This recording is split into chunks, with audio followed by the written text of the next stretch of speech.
dipersembahkan oleh Ya, masih di Q&A, tapi pada segmen kali ini saya tidak sendiri, ada panelis luar biasa yang menemani kita pada malam hari ini. Kita berikan tepuk tangan yang paling meriah untuk Mbak Suciwo Tejo, Mas Soleh Solihun, terima kasih. Kita punya bintang tamu yang spesial kali ini, Mbak Sundari Soekoco, yang tentu saja sudah tidak asing bagi kita. Nah, Mbak Tejo sebagai sesama seniman, melihat sosok Mbak Sundari Soekoco sampai dengan titik ini, apa yang ada di dalam benak seorang Suciwo Tejo? Apa resepnya nyanyi keroncong? Karena nyanyi keroncong sama nyanyi dangdut itu menurut para pedangdut, Bang Roma juga, itu nggak semua orang bisa. Apa? Saya rasa resepnya adalah satu, penjiwaan. Kalau kita sudah bisa menjiwai apa yang kita bawakan, lagu terutama yang saya nyanyikan, apa yang saya keluarkan atau saya tampilkan atau saya nyanyikan itu tentunya akan lebih indah dengan memakai perasaan yang ada. Soalnya kalau menjiwa itu kan umum, Sundari. Nyanyi pop juga harus ada penjiwaan, nyanyi rock. Apa penjiwaan yang di dalam keroncong itu apa kan? Isi lagu dan irama dari lagu itu bisa membuat kita menjadi menyatu dalam lagu tersebut. Boleh minta contoh nggak? Iya, boleh. Tapi satu hal, Mbak Tejo, Mbak Sundari tadi juga menyampaikan dasarnya Mbak Sundari awalnya kan pop, bukan keroncong. Dan secara teknik outputnya pun juga berbeda. Nah, bagaimana agar bisa untuk menyanyikan keroncong dan berbeda dengan pop? Itu mungkin resepnya apa? Latihan dan belajar memahami sesuatu yang baru. Di situ saya belajar terus belajar sampai suatu ketika saya sudah 5 tahun belajar keroncong. Bapak saya mengatakan, saya tanya, Pak, gimana dengan cara saya menyanyikan lagu keroncong? Belum dapat, Nduk, turun entuk, katanya gitu. Belum bisa kamu disebut penyanyi keroncong. Jadi gimana, Pak? Coba dengerin ini, disetel suara penyanyi keroncong. Nyanyi keroncong ini kayak gini. Setelah saya pikir-pikir, memang sebenarnya penjiwaan dan lamanya jam terbang kita terhadap musik tersebut. Akhirnya kita bisa dapat jiwa cara menyanyikan musik keroncong. Boleh dicontohkan tadi seperti requestnya Mbak Tejo? Tetes air mataku tak kuasa menahan rinduku, ku teringat dahulu waktu bersamamu. Intinya, sebelum menyanyikan saya menelaah dulu apa syair lagu ini. Dan arah menuju ke nada-nada berikutnya itu saya harus mempelajari. Oh, saya harus begini. Berarti saya menempatkan cengkoknya tuh di sini, nggak terlalu banyak. Dengan kata-kata misalnya menahan rinduku, dalam arti saya harus menempatkan diri bahwa saya rindu kepada seseorang. Jadi itulah penjiwaan, ini namanya penjiwaan. Cengkok-cengkoknya pun juga natural muncul, begitu Mbak? Muncul. Jadi kalau menurut saya, Mas, cengkok seseorang itu tergantung dari cara pembawaan orang itu sendiri. Kalau meniru berbeda, gitu. Jadi apa yang lamanya jam terbang seseorang dalam nyanyi keroncong itu mempunyai nilai atau ciri khas cengkok tersendiri. Cengkoknya apa tuh kalau bedanya orang nyanyi keroncong dengan nyinden? Mungkin dasarnya musik keroncong ya kalau saya pelajari gitu. Tapi sebenarnya ada pakem-pakem tertentu di dalam sinden yang dimana penyanyi keroncong itu tidak bisa masuk ke situ. Tapi saya pernah mendapat nasihat dari Ibu Waljina. Nduk, kowe nyanyi keroncong tetep neng keroncong wae ya. Ojo sinau dadi sinden, engko suaramu bubrah, katanya gitu. Saya terjemahkan, jadi nak kamu kalau jadi penyanyi keroncong ya keroncong aja, jangan jadi sinden nanti suaramu berubah. Betul. Bubrah itu rusak, bukan berubah. Jadi rusak. ciri khas keroncong kamu nanti hilang, malah jadi kayak sinden suaranya. Kalau saya melihat Mbak Sundari ini bisa konsisten puluhan tahun karena rasa cinta yang begitu besar ya terhadap keroncong. Apa yang membuat Mbak Sundari pertama kali jatuh cinta sama musik keroncong ini? Pertama, saya melihat musik keroncong ini beda dengan yang lain. Jujur aja, saya melihat sosok Ibu Waljina pada waktu umur saya 9 tahun. Saya udah nyanyi pop waktu itu. Saya berkata kepada bapak saya, Pak, itu di TV siapa ya? Itu Bu Waljina. Lagu yang dibawakan apa tuh Pak?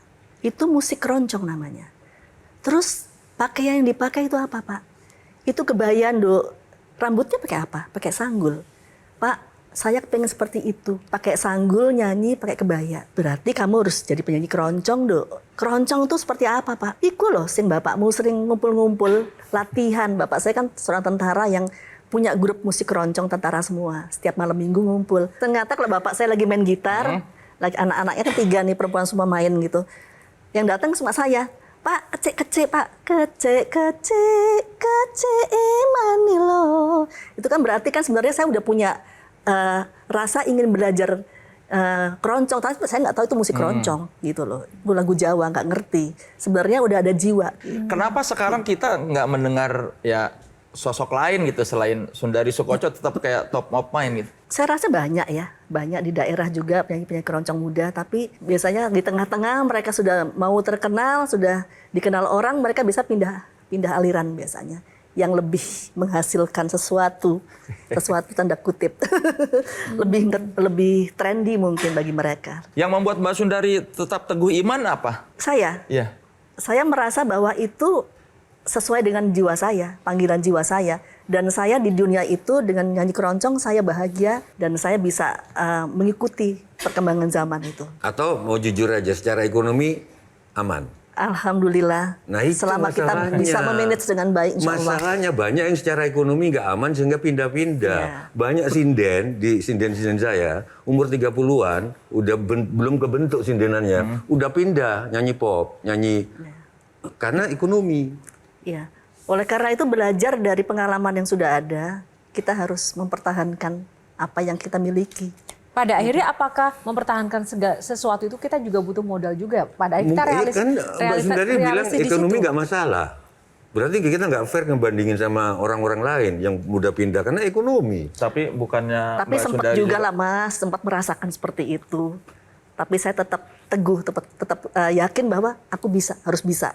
Tapi pernah merasakan bahwa dengan menyanyi keroncong atau dengan menjadi penyanyi keroncong itu tidak bisa mendapatkan pendapatan ekonomi yang mungkin seperti penyanyi-penyanyi dengan aliran lainnya. Pernah merasa begitu nggak, Mbak? Alhamdulillah enggak, Mbak. Justru saya malah bersyukur ya saya jadi penyanyi keroncong karena sampai umur segini tuh saya masih tetap banyak yang mengundang untuk menyanyi gitu. Karena jadi nggak pandang umur, selama kita masih konsisten, kita masih latihan dan menjaga penampilan dengan baik, insya Allah masih terus berjalan gitu. Dan tantangannya kan kalau musik keroncong kan nggak mudah juga ya, Mbak, karena itu segmented atau targetnya itu kan dengan budaya tertentu, Jawa begitu. Apakah itu juga bisa diterima di budaya-budaya Indonesia lainnya sejauh ini kalau dari pengalamannya Mbak Sundari?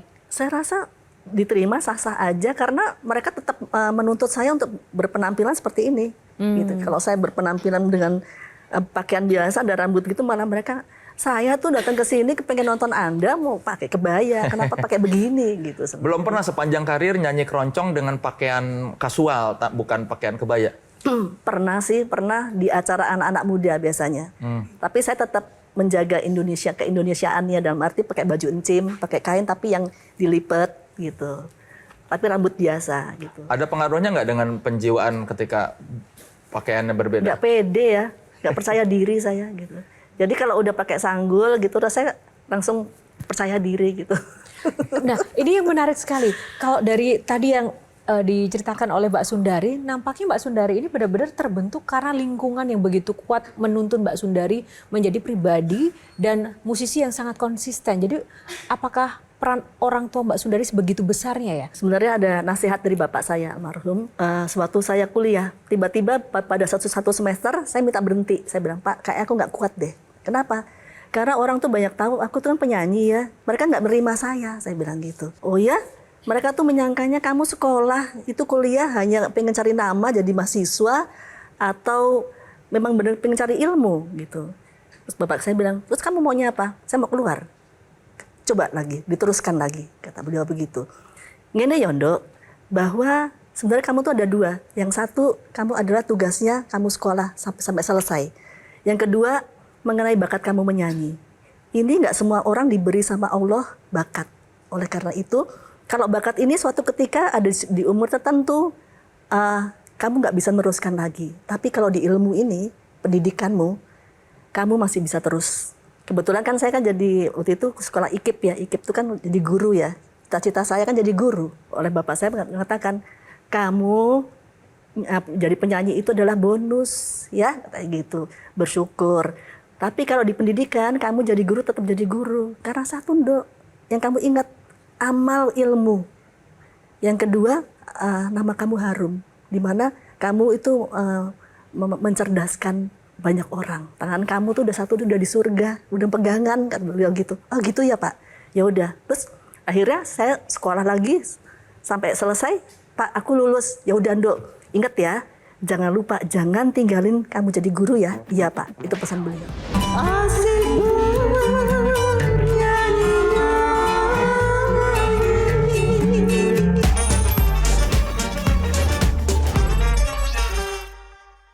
Dipersembahkan oleh Jelajahi cara baru mendapatkan informasi. Download Metro TV Extend sekarang.